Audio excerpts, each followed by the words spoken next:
جلوہ صبح ازل نور ذات لم یزل باعث تکوین عالم فخر آدم و بنی آدم غیر فتح رازدار ما اوحا شاہد ما طغا صاحب علم نشرہ معصوم آمینہ احمد مجتبی محمد مصطفیٰ صلی اللہ علیہ وسلم کی بارگاہ گوہر بار میں اپنی محبتوں عقیدتوں اور ارادتوں کا خراج پیش کریں. پڑھے بآواز بلند اللہم صلی علی سیدنا مولانا محمد معاذ الجود والکرم والہ الکرام والکریم مبارک وسلم صلی علیہ الصلوۃ والسلام علیک یا رسول اللہ صلی اللہ علیہ وسلم.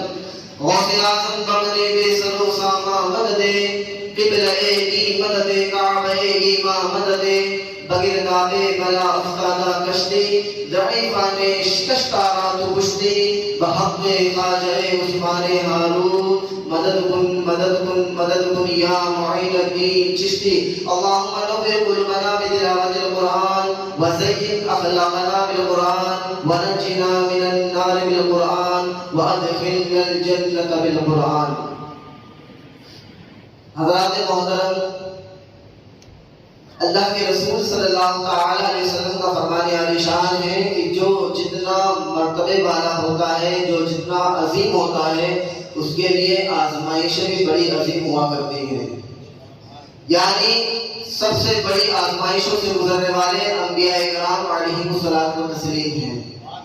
یعنی جتنی بڑی بڑی آزمائشوں سے حضرات انبیاء کرام گزرے ہیں، ان سے کوئی اور نہیں گزرا.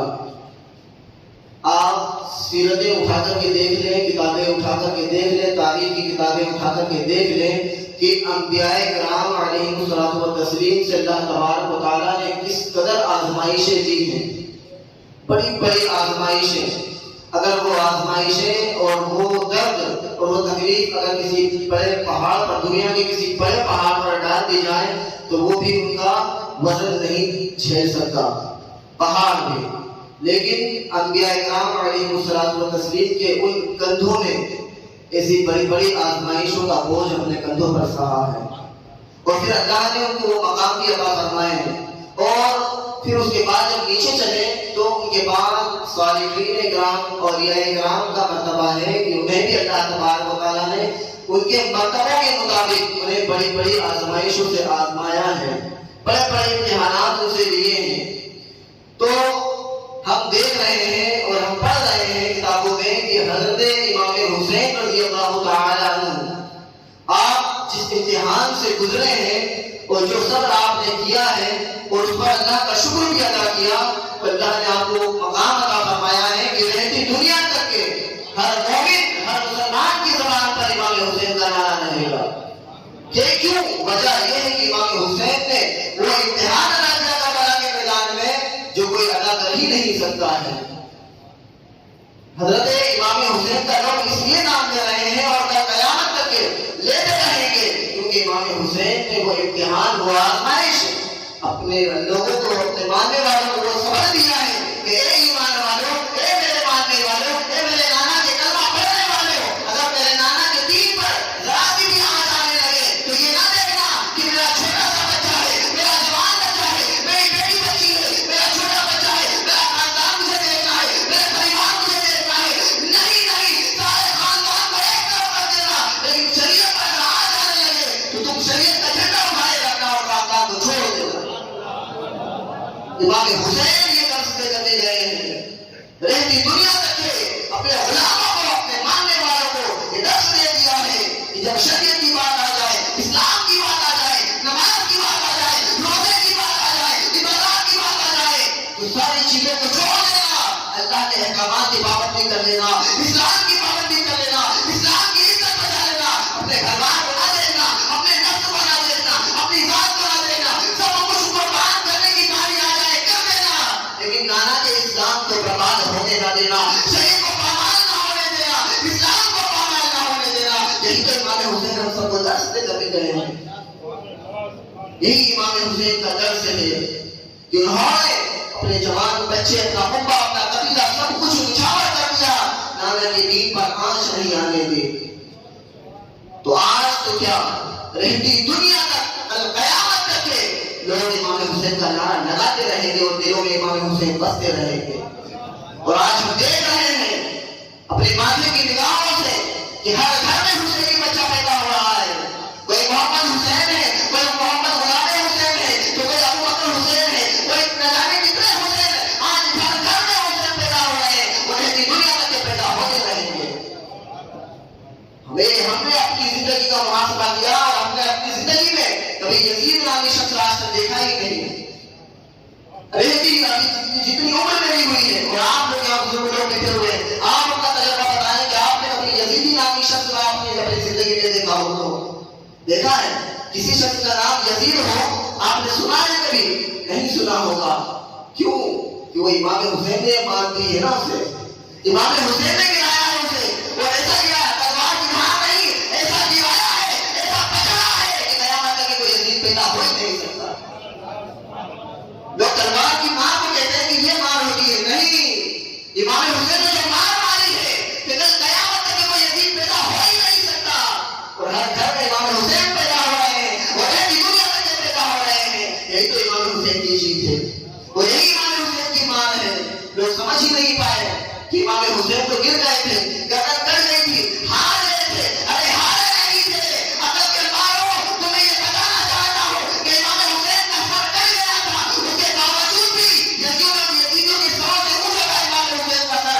تلوار کی نیزوں پہ جب امام حسین کا سر لے جایا جا رہا تھا وہ آپ نے غور نہیں کیا جس سے یزیدوں کے سر نیچے تھے, امام حسین کا سر اونچا تھا. یہی بتانا چاہ رہا تھا کہ امام حسین کا سر اوپر لے کر یہ بتانا چاہ رہا تھا تن سے جڑا ہو چکا ہے, کٹ چکا ہے, لیکن تمہیں یہ بتانا چاہ رہا ہوں کہ میں نے اپنے نانا کے دین کو بچا لیا ہے اور ابھی بھی میرا سر یزیدیوں کے سر سے اونچا ہے.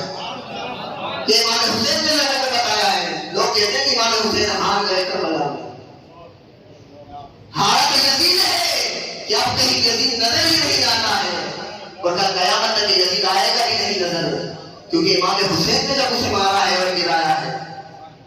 امام حسین نے جب اسے مار دی ہے تو کوئی کیسے آ سکتا ہے دوبارہ؟ نہیں آئے گا. لیکن میں آپ کو یہاں پر تھوڑی سی ایک بات بتانا چاہتا ہوں میرے دوستوں. پھر میں یزید کے بارے میں بتاؤں گا کہ یزید تھا کون. امام حسین کا ذکر ہم بعد میں کریں گے. پہلے ہم بسم اللہ پڑھنے سے پہلے, قرآن پڑھنے سے پہلے اعوذ باللہ من الشیطان الرجیم پڑھتے ہیں کہ نہیں پڑھتے ہیں؟ اذا قرأت القرآن فاستعذ باللہ من الشیطان الرجیم. جب قرآن پڑھنے لگو تو پہلے اعوذ باللہ پڑھو. کیوں؟ کیونکہ جب رحمت والی, برکت والی, نور والی کتاب کو پڑھنے لگو تو پہلے ظلمت والے شیطان کو بھگا دو, تاریخ والے شیطان کو بھگا دو. یہی تو ہمارا طریقہ رہا ہے کہ جب ہم کلمہ پڑھتے ہیں لا الہ الا اللہ محمد رسول اللہ, تو جب ہم اللہ کا نام لیتے ہیں کہ اللہ وحدہ لا شریک ہے, تو سب سے پہلے ہم کیا کہتے ہیں؟ لا الہ الا اللہ, یعنی کوئی معبود نہیں. پہلے ہم انکار کرتے ہیں سارے خداؤں کا کہ کوئی خدا نہیں ہے, صرف ایک خدا ہے اور یہ اللہ وحدہ لا شریک ہے. تو ہم پہلے انکار کرتے ہیں. ہم قرآن پڑھتے ہیں, جب ہم رحمت والی کتاب پڑھتے ہیں تو پہلے شیطان کا نام لے کر کے کہتے ہیں کہ میں شیطان مردوں سے پڑھنا چاہتا ہوں. پہلے شیطان کو بھگاتے ہیں, پھر ہم اللہ کی کتاب پڑھتے ہیں. اسی طریقے سے ہم نور والے نبی کی اولاد کا ذکر کرنے لگے. کیوں ہم پہلے یزیدیوں کو بھگاتے ہیں, یزیدیوں کو پہلے تعارف کراتے ہیں کہ یزید کون بدبخت تھا, کون بدکردار تھا, کون بدعامل تھا, بدعمل کرنے والا تھا, کون بدکردار تھا. یزید کے پہلے بارے میں انٹروڈکشن کو دے دیا جائے تو پہلے حسین یعنی نور والے کا ذکر کرنے سے پہلے ہم ظالم کا نام تو پہلے بتاتے ہیں کہ ظالم کو ہٹا دو دے, ظالم کو ہٹا دو دے, پھر اس کے بعد نور والے کا ذکر کریں. تو جو ہمارا طریقہ رہا ہے اس طریقہ پر عمل کرتے ہوئے میں آپ کو بتاتا چلوں کہ یزید تھا کون. یزید ایسا کیسا کردار تھا اس کا, کیسے افعال تھے اس کے, کیسے اعمال تھے اس کے. آخر وجہ کیا تھی کہ امام حسین اس کے سامنے کھڑے ہو گئے تھے. حالانکہ یزید کے بارے میں آپ نے سنا ہوگا کہ یزید وہ ایک ایسا انسان تھا جو دمشق میں جامع مسجد کے اندر امامت کیا کرتا تھا. جامع مسجد کے اندر امام تھا, وہ دمشق کی جامع مسجد میں امامت کیا کرتا تھا. لیکن امام حسین اس امام کے پیچھے کیوں کھڑے ہو گئے, اس کے سامنے کیوں کھڑے ہو گئے؟ آخر وجہ کیا تھی؟ چاہے کوئی کتنا ہی بڑا مسلح کا امام کیوں نہ ہو, جامع مسجد کا ہی امام کیوں نہ ہو, ارے پھر وقت اگر میں کہہ دوں, اگر کہنے کی اجازت دی جائے تو چاہے وہ مسجد نبی کا امام کیوں نہ ہو, اگر وہ گستاخ رسول ہے تو ہم کے پیچھے نماز نہیں پڑھ سکتے. خانہ کعبہ کا امام کیوں نہ ہو, اگر وہ بدبخت ہے, بدعقیدہ ہے, تو ہم اس کے پیچھے نماز نہیں پڑھ سکتے. تو پھر ہم یزید کے پیچھے نماز یزید کی باتیں کہہ سکتے ہیں؟ ابے مدینہ کی مسجد نبی کا امام ہی کیوں نہ ہو، اگر وہ عقیدہ ہے تو اس کے پیچھے نماز نہیں ہو سکتی۔ امام حسین نے ہمیں درس دیا ہے، امام حسین نے بتایا ہے کہ چاہے مسلمان کا امام ہی کیوں نہ ہو، داڑھی اور جبے والا کیوں نہ ہو، دکھنے میں تمہیں مسلمان نظر کیوں نہ آتا ہو، اگر اس کا عقیدہ خراب ہو تو پھر تم اسے قبول نہ کرنا، اس کے ہاتھ پر بیعت مت کرنا، اس کی دکھاوے کی نماز دے کر کے تم اس کے ساتھ نہ ہو جانا۔ یہ امام حسین نے ہمیں بتلایا ہے۔ آج لوگ یزیدی لوگ گھوم رہے ہیں مارکیٹوں میں، یزیدی چاہنے والے یزیدوں کو رضی اللہ تعالیٰ عنہ کہتے ہیں۔ یہ بدعقیدہ لوگ، بدبخت لوگ، کچھ لوگ ہیں جو یزید کے بارے میں کہتے ہیں رضی اللہ تعالیٰ عنہ۔ کیا کہتے ہیں؟ رضی اللہ تعالیٰ عنہ۔ امام حسین کے بارے میں کچھ نہیں، ڈائریکٹ یزید کے بارے میں، یہ یزید کے بارے میں کہتے ہیں رضی اللہ تعالیٰ عنہ، یعنی اللہ ان سے راضی ہو گیا۔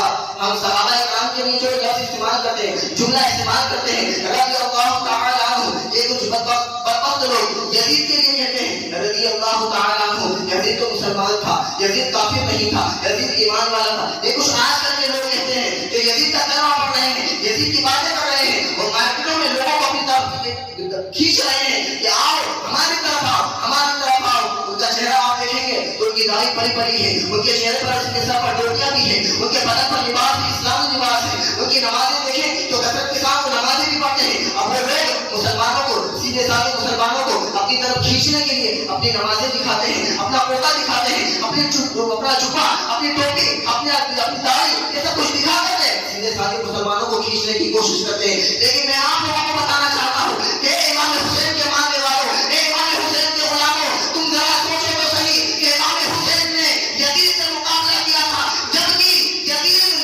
اسلامی لباس پہنتا تھا، داڑھی رکھتا تھا، اس کے سر پر امامہ بھی تھا، وہ مسجد دمشق کا جامع مسجد کا امام بھی تھا، لیکن اس کے باوجود امام حسین کے خلاف کیوں کھڑے ہوئے؟ بتانا یہ چاہتے تھے کہ کسی بھی انسان کی شکل و صورت دیکھ کر کے، اس کی بناوٹ دیکھ کر کے، اس کا لباس دیکھ کر کے، اس کی نمازیں دیکھ کر کے تم بہکاوے میں نہ آ جانا۔ پہلے یہ دیکھنا کہ یہ میرے نبی کا کلمہ پڑھنے والا ہے کہ نہیں ہے، یہ میرے رسول کے بارے میں کس عقیدہ رکھتا ہے۔ تم پہلے عقیدہ دیکھنا، اس کے بعد اس کے پیچھے نماز پڑھنا۔ یہ امام حسین نے سب کو بتلایا ہے۔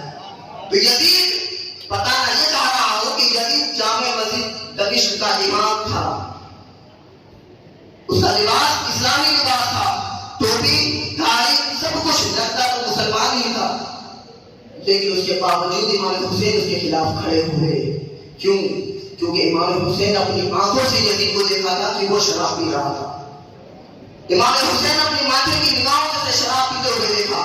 مکہ کی گلیوں میں جب یزید شراب پی رہا تھا، امام حسین کا گزر ہوا تو یزید نے ایک پیالہ لے کر امام حسین کے آگے بڑھایا اور کہا اے امام حسین، لو ذرا شراب پی لو، ذرا اس کا مزہ تو چکھو۔ اس کو کہا رہا ہے امام حسین کو شراب کا پیالہ پیش کر کے کہہ رہا ہے کہ قرآن نے شراب کی شرابیوں کے بارے میں برا نہیں کہا ہے، بلکہ نمازیوں کے بارے میں برا کہا ہے۔ کیا کہا؟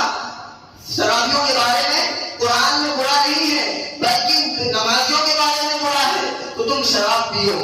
حضرت امام حسین نے نعوذ باللہ من ذالک پڑھ کر کے آگے نکل گئے، یعنی امام حسین نے اپنے ماتھے کی نگاہوں سے اس کو شراب پیتے ہوئے دیکھا، تو پھر امام حسین اس کے خلاف کھڑے ہوئے، چاہے وہ مسجد کا امام ہی کیوں نہ ہو، چاہے جامع مسجد کا امام کیوں نہ ہو، لیکن جب وہ غلط کرے تو چاہے کتنا ہی بڑا امام ہو، کتنا ہی بڑا عالم ہو، کتنا ہی بڑا علامہ کیوں نہ ہو، کتنا ہی بڑا مفتی کیوں نہ ہو، کتنا ہی بڑا کچھ بھی ہو، پڑھا لکھا کیوں نہ ہو، اگر وہ شریعت کے خلاف جائے تو ہماری ذمہ داری بنتی ہے کہ ہم اس کے خلاف قدم اٹھائیں اور بتائیں کہ یہ امام حسین کا ماننے والا نہیں ہے، یہ رسول اللہ صلی اللہ علیہ وسلم کی تعلیم فالو کرنے والا نہیں ہے۔ یہ ہماری ذمہ داری بنتی ہے کیونکہ ہم بھی سچے امام حسین کے ماننے والے ہیں۔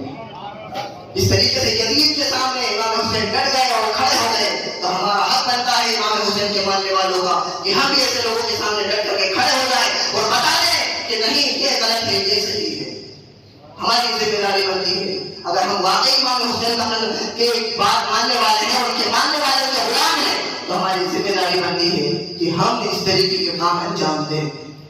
حضرت امام حسین یزید کے سامنے کھڑے ہوئے۔ یزید فاسق کسے کہتے ہیں؟ جو جان بوجھ کر کے لوگوں کے سامنے اعلانیہ گناہ کرتا ہو، لوگوں کے سامنے اعلانیہ گناہ کرنے والا فاسق کہلاتا ہے۔ اس کے بارے میں آیا ہے کہ وہ فاسق معلم تھا، فاجر تھا، نمازیں جان بوجھ کر کے چھوڑتا تھا، لڑکیوں کا ناچ نچاتا تھا، اپنی پھوپھی سے نکاح کرنے کی اس نے اجازت دی تھی، بلکہ اپنے نکاح میں رکھ بھی لیا تھا، وہ سوتیلی ماں سے نکاح کی اجازت دیتا تھا، یعنی اللہ کے حرام کردہ چیزوں کے بارے میں وہ کہتا تھا کہ یہ حلال ہے، وہ جس کو اللہ نے حرام قرار دے دیا وہ کہتا تھا حلال ہے، وہ جس کو اللہ نے حلال قرار دیا اس کے بارے میں کہتا تھا کہ یہ حرام ہے، یعنی اللہ کے حرام کردہ چیزوں کے بارے میں وہ حلال کے بارے میں کہتا تھا کہ یہ حلال ہے، یعنی جو فاسق فاجر اور اللہ کے حرام کردہ چیزوں کو حلال کہنے والا، حلال کردہ چیزوں کو حرام کہنے والا، ایسا شخص جو اپنی پھوپھی کے ساتھ میں نکاح کرنے والا، اپنی سوتیلی ماں کے ساتھ نکاح کرنے والا، ایسا بدبخت، ایسا بدعقیدہ، ایسا نیچ آدمی، ایسا ملعون آدمی اگر کسی سیاست کے لیے وہ بڑے عہدے پر بیٹھ جائے تو کیا ہم اس کے لیے اتحاد پر بیٹھ کر دیں گے؟ نہیں، ہرگز نہیں کریں گے۔ کیوں؟ کیونکہ اگر ایسا شخص ہم اس کی پہرےداری کریں گے، اس کی فرما برداری کریں گے، ہم اس کی بات مانیں گے، اس کے ہاتھوں پر بیٹھ کریں گے، تو کل کو سارے لوگ یہ کہیں گے کہ یار مفتی صاحب نے بھی تو اس کی بات مانی تھی، اس کے ساتھ میں مفتی صاحب نے گھوم رہے تھے۔ اگر کوئی میرے جیسا آدمی کسی شخص کے پیچھے جو کم پڑھا لکھا ہو، بدعقیدہ ہو، بیکار ہو، اگر اس کے پیچھے میں نماز پڑھ لوں تو میرے جو مقتدی لوگ ہیں وہ کیا کہیں گے؟ ارے مفتی صاحب نے تو اس کے پیچھے نماز پڑھی تھی تو ہم کیوں اس کے پیچھے نماز پڑھ لیں؟ تو تیرا نماز پڑھنا میرے مقتدیوں کے لیے ایک سند بن جائے، ایک دلیل بن جائے۔ تو اگر امام حسین یزید کے ہاتھ پر بیٹھ کر لیتے یہ دیکھتے ہوئے کہ یزید شرابی ہے، یزید زانی ہے، یزید لڑکیوں کے ناچ کرتا ہے، ماں باپ سوتیلی ماں کے ساتھ نکاح کرتا ہے، پھوپھی کے ساتھ نکاح کرتا ہے، ایسا بدکردار اور بدعمال، ایسا بدکردار شخص برے اخلاق والا اگر امام حسین اس کے ہاتھ پر بیٹھ کر لیتے تو سارے غلامان امام حسین سارے کے سارے کیا کہتے کہ یزید کا ہر ایک کام اچھا ہے۔ کیوں؟ کیونکہ امام حسین نے اس کے ہاتھ پر بیعت کر لی ہے۔ تو امام حسین کا بیعت کر لینا سارے لوگوں کے لیے دلیل بن جاتا، اس لیے امام حسین نے اس کے ہاتھ پر بیعت نہیں کی۔ تو امام حسین اگر وہاں پر یزید کے ہاتھ پر بیعت کر لیتے تو سارے کے سارے لوگوں کے لیے دلیل بن جاتی کہ امام حسین نے کلمہ پڑھا ہے یزید کا، امام حسین نے ہاتھ دیا ہے یزید کے ہاتھ میں، تو کیوں نہ ہم بھی اس کے ہاتھ میں ہاتھ دے دیں۔ سارے برے کام جتنے بھی بدعمال ہیں، برے اعمال ہیں، سارے کے سارے صحیح ہو جاتے اگر امام حسین اگر اس کے ہاتھ میں ہاتھ دیتے تھے۔ اس لیے امام حسین نے اس کے ہاتھ میں ہاتھ نہیں دیا اور رہتی دنیا تک کے لوگوں کے لیے سبق دے دیا کہ اگر ایسا بدکردار، بدعمال، بدعامل شخص اگر کسی عہدے پر فائز ہو جائے تو یوں نہ ہو کہ تم اس کی دولت دیکھ کر کے، اس کی شہرت دیکھ کر کے، اس کا نام دیکھ کر کے تم اس کے نعرے لگانے لگ جاؤ، تم اس کے پیر اس کے لیے نعرے لگنے لگ جاؤ، اس کے لیے مالائیں دیکھنے لگ جاؤ۔ نہیں، چاہے وہ کتنی دولت والا کیوں نہ ہو، اگر اس کے چہرے پر سنت رسول نہ ہو تو کبھی اس کو عزت نہ دینا، کیوں اس کی کبھی عزت نہ کرنا۔ یہ امام حسین نے ہمیں بتایا ہے۔ کوئی فاسق اور فاجر ہو جو لوگوں کے سامنے کھلے عام گالیاں بکتا ہو، گنہگار ہو، گالیاں بکانے والا ہو، نمازیں جان بوجھ کر چھوڑنے والا ہو، اور وہ ایسے شخص کے سامنے آپ برادر کے ساتھ ہاتھ باندھ کر کھڑے ہو جائیں، آئیے جناب بیٹھ جائیے کرسی پر، اس کے لیے تعلیم کے جملے لکھنے لگ جاؤ، تو تم امام حسین کے کردار پر اور امام حسین کے اعمال پر، ان کے عمل پر تم چھری پہ چلا رہے ہو، کیا کر رہے ہو؟ تم ایک فاسق فاجر گنہگار کے لیے ہاتھ باندھ کر کے یہ کہو کہ حضرت آئیے بیٹھ جائیے، جناب آئیے بیٹھ جائیے، تم اس کی عزت دے رہے ہو، اس کو سلام کر رہے ہو، حالانکہ تمہیں معلوم ہے کہ یہ فاسق ہے، یہ فاجر ہے، یہ گناہ کرنے والا ہے، یہ نمازیں جان بوجھ کر کے چھوڑنے والا ہے، اس کے باوجود تم یہ کہو کہ آئیے حضرت بیٹھ جائیے، آئیے جناب بیٹھ جائیے۔ تو ایسے فاسق اور فاجر شخص کے بارے میں جب تم عزت دینے لگ جاؤ تو گویا کہ تم امام حسین کے کردار پر انگلی اچھال رہے ہو۔ کیوں؟ کیونکہ امام حسین نے کیا سبق دیا تھا کہ ایسا فاسق اور فاجر شخص اگر کسی عہدے پر نہیں ہونا بیٹھ جائے تو اس کی کبھی تعظیم مت کرنا۔ یہ امام حسین کا سبق ہے۔ تو ہمیں امام حسین کے کتنے ماننے والے ہیں، ہم سب امام حسین کے تو ماننے والے ہیں، تو کیوں نہ ہم بھی امام حسین کے اس کردار کو اپنائیں اور لوگوں کو بتائیں کہ ہم امام حسین کے سچے ماننے والے ہیں، چاہے کوئی کتنا ہی بڑا کیوں نہ ہو۔ اگر وہ امام حسین کے اس دائرے کے خلاف جا رہا ہے، اگر وہ شریعت کے خلاف جا رہا ہے تو چاہے وہ کسی بھی عہدے پر ہو، ہم اس کی بات ماننے والے نہیں ہیں، کیونکہ ہم سچے حسین ہیں۔ ہے کہ نہیں ہے نا؟ نہیں ہے۔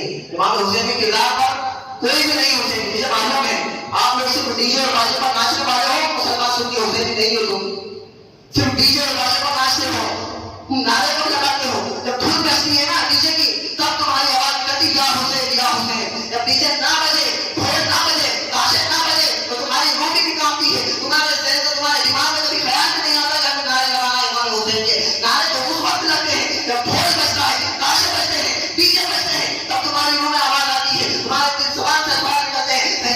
حسین ہمارے ہیں، ہمارے ہیں حسین، کیا حسین ہمارے ہیں حسین. تمہیں تو صرف ناچنا گانا آتا ہے، تمہیں سچے حسین نہیں ہو. اگر تم واقعی سچے حسین نہیں ہوتے تو آج تم بتا دیتے کہ حضرت نے بتا دیا تھا کہ ڈیجے نہیں کرنا ہے، تو سارے لوگ ایک طرفہ ہو کر کھڑے ہو جاتے کہ قاضی صاحب نے بول دیا ہے، اور سارے علماء کرام صاحبوں کے لوگوں نے بول دیا ہے، اماموں نے کہہ دیا ہے کہ ڈیجے نہیں ہونا، تو ہم ان کے سامنے کھڑے ہو جائیں. لیکن نہیں، سارے کے سارے لوگ ان کے خلاف کھڑے ہو گئے کہ نہیں، انہوں نے منع کیا تھا، انہوں نے ایک کا منع کیا تھا، ہم اس کو لے کر کے آئیں گے.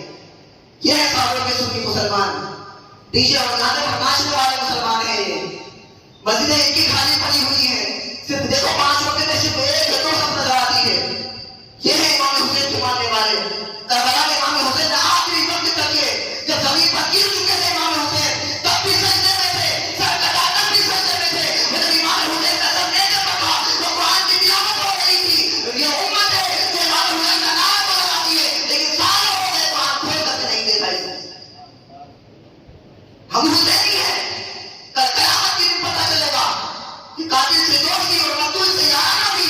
کل قیامت کے دن پتہ چلے گا کہ تم قاتل کے ساتھ بھی تھے اور مقتول سے دوستی بھی کرتے تھے. تم کل قیامت کے دن پتہ چلے گا کہ تم امام حسین کا نعرہ لگاتے تھے، امام حسین کے ساتھ مرافقت کر رہے تھے. تمہاری مسجدیں خالی تھی، تم نے کبھی سجدے نہیں کیے، قرآن پر دھول جم رہی تھی اس پر کانپوں میں، لیکن تم نے کبھی قرآن کھولا نہیں ہے. تو بتاؤ کیسے حسینی ہیں ہم؟ وہ حسین کیا کہہ کر کے گئے تھے آخری وقت میں؟ کیا درس دے کر کے گئے تھے کہ شریعت پر اس طریقے سے عمل کرنا کہ قتل پر تلوار ہی کیوں نہ ہو، ریٹے پر سر کیوں نہ ہو، قرآن کی تلاوت ہونی رہنی چاہیے. لیکن آج امت اس گمان میں ہے کہ ڈھول اور تاشے کی دھوپ پر اس کی آواز نکل رہی ہے ہمارے میں حسین. کل قیامت کے دن پوچھا جائے گا کہ کون یزیدی ہے اور کون حسینی ہے. کل فیصلہ ہوگا. اور اپنے گریبانوں میں جھانک کر کے دیکھو، میری بات اگر آپ کو بری لگتی تو لگے تو بات لگے، مجھے کوئی فرق نہیں پڑتا. لیکن اپنے گریبانوں میں جھانک کر کے دیکھو کہ واقعی ہم حسینی ہیں کہ ہم یزیدی ہیں. ہم کس کو پرموٹ کر رہے ہیں؟ کس کو پرموٹ کر رہے ہیں؟ یزید کو پرموٹ کر رہے ہیں کہ امام حسین کو پرموٹ کر رہے ہیں؟ اگر واقعی ہم حسین کو پرموٹ کرتے تو آج 10 دن تک کے بلکہ پورے 12 مہینے تک ہماری مسجد آباد رہنی چاہیے تھی. اور اگر یہ 10 دن آتے تو بالخصوص تہجد بھی ہم مسجد میں آ کر ادا کرتے، نوافل بھی، کثرت قرآن کی تلاوت بھی کثرت مسجد میں آ کر کے کرتے. لیکن یہ 10 دن بھی ہماری مسجدیں خالی رہتی ہیں، جبکہ ہمیں یہ یاد ہونا چاہیے کہ یہی وہ 10 دن تھی جب امام حسین کے کلیجے پر کیا گزر رہی تھی. یہی وہ دن تھے جن پر امام حسین کے کلیجے پر کیا گزر رہی تھی. شریعت کو بچانے میں لگے تھے امام حسین اور ہم شریعت کو لٹانے میں لگے ہوئے ہیں. یہ 10 دن بھی مسجدیں خالی نظر آتی ہیں. ہمیں صرف ڈیجے اور باجے رات میں لے کر کے گھوم رہے ہیں، ہاتھ میں ڈٹے ہیں اور اچھل اچھل کر کود کود کر کے نعرے لگا رہے ہیں. اور وہی انسان جو فجر میں غائب ہے، وہی انسان ظہر میں غائب ہے، عصر میں غائب، مغرب میں غائب، عشاء میں غائب، ساری نمازوں میں پتہ ہی نہیں ہے. رات میں تعداد دیکھو تو ہزاروں کی تعداد تھی وہاں پر اچھلنے کودنے میں، ڈیجے کی دھن پر ناچ رہی تھی وہ حکومت. لیکن جب اذان ہونے لگی فجر کی تو وہ پر سو رہی تھی. وہ امام حسین کے نعرے لگانے والے کو بستروں پر سو رہے تھے. کہاں گئے وہ حسینی؟ امام حسین کی روح کو کتنی تکلیف پہنچا رہے ہو تم. ڈیجے اور گانے پر ناچ ناچ کر کے کیا بتانا چاہ رہے ہو کہ آج امام حسین ہم آپ کے ساتھ میں ہیں؟ نہیں، تم امام حسین کے ساتھ نہیں ہو، تم یزید کے ساتھ میں ہو. ہمارے موبائل دیکھو، ہم نے رات میں لوگوں کے سامنے گردشیں کی، خوب امام حسین کے نعرے لگائے. جب بستر پر آئے تو موبائل نکال کر کے وہی گندی گندی فلمیں، وہی گندے گندے گانے اور مجاہدے اور ننگے پن کو دیکھ رہے تھے. ہم جو کام یزید کر رہا تھا، رنڈیاں نچا رہا تھا، گانے دیکھتا تھا، عورتوں کا ناچ دیکھتا تھا، وہی کام آج امت مسلمہ کر رہی ہے. جو امام حسین کا امام حسین کے نعرے لگا رہی تھی رات میں، وہ جو بستر پر گئی تھی وہی ننگے ننگے گانے، وہی ننگی ننگی فلمیں اپنے موبائلوں پر دیکھ رہی تھی.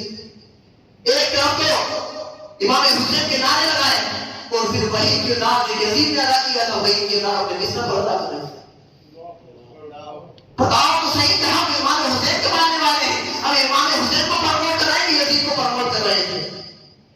اور پھر برا لگتا ہے کہ حضرت کو ڈیجے باجے سے منع کر دیا، حضرت کو فلاں چیز سے منع کر دیا. حضرت وہی کہتے ہیں جو امام حسین نے کہا تھا.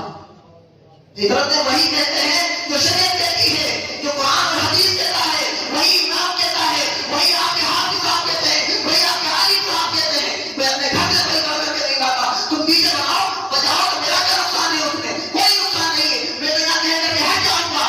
لیکن پھر تمہیں حساب دینا ہے، حشر میں تمہیں حساب دینا ہے. میرا کام بتانا تھا، وہاں علینا الا البلاغ، میرا کام صرف باتوں کا پہنچانا ہے. قرآن کا یہ فرمان ہے، حدیث کا یہ فرمان ہے. اب عمل کرنا تمہاری ذمہ داری ہے. عمل کرو گے تو تمہارے لیے اچھا ہوگا، عمل نہیں کرو گے تو تمہارے لیے بربادی.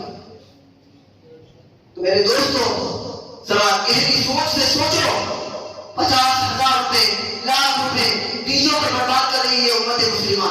یہ امام حسین کے جانے والے ڈیجوں پر 50,000 روپے بتاؤ صحیح محنت سے کمایا ہوا روپیہ اس ڈیجے حرام کام پہ برباد کر رہی ہے. ہونا تو یہ چاہیے تھا کہ تمہارے 50,000 روپے کسی طالب علم کی پوری زندگی سنوار سکتے تھے. ایک بچے کو مدرسے کے ایک بچے کو تو پہلے جا کر کے مدرسے میں معلوم کرو کہ اس بچے کی پوری سال بھر کا خرچہ کتنا ہے. ایک بچے کا استاد سے وہاں کے ذمہ دار سے پوچھو کہ 10,000 15,000 20,000 25,000 ایک بچے کا سال بھر کا خرچہ ہے. حضرت ایک بچے کو میں اپنی طرف سے بول دیتا ہوں اور ایک بچے کا خرچہ میں مدرسے میں دیتا ہوں. ہونا تو یہ چاہیے تھا اگر تم اس طریقے کے کام انجام دیتے کہ تمہارے 50,000 روپے سے یا 25,000 روپے سے اگر ایک بچہ عالم دین بن جاتا یا حافظ قرآن بن جاتا تو تمہاری آنے والی نسلوں کے لیے ثواب جاریہ ہو جاتا. آتی آنے والی قیامت تک کے لیے تمہیں اس کا ثواب ملتا کہ وہ بچہ حافظ بن گیا، اب وہ آگے چل کے دوسروں کو پڑھائے گا، وہ دوسروں کو پڑھائے گا. ایسا سلسلہ قیامت تک کے چلتا اور ایک ایک حرف کا ثواب تمہیں ملتا. لیکن تم نے کیا کیا؟ 25,000 روپے محنت سے کمائے ہوئے، باپ کے کمائے ہوئے پیسے تم نے اس حرام کام پر لگا دیے، وہ بھی امام حسین کے نام پر، وہ بھی امام حسین کے خلاف.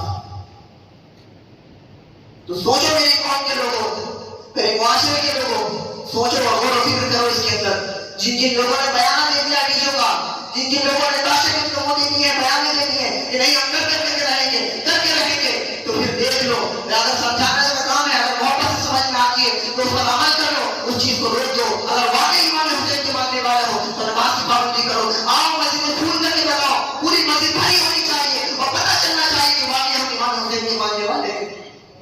یہ کام کرنا ہے ہمیں. وہاں تعداد نہیں دکھانی ہے، یہاں تعداد دکھانی ہے. اگر یہاں تعداد آپ نے دکھائی تو رب کی یاد پسند آ جائے گی. تم امام حسین کے کا قیامت میں امام حسین کے ساتھ رہو گے، کیونکہ حدیث پاک ہے جو جس سے سچی محبت کرتا ہے کل قیامت کے دن وہ اسی کے ساتھ میں ہوگا.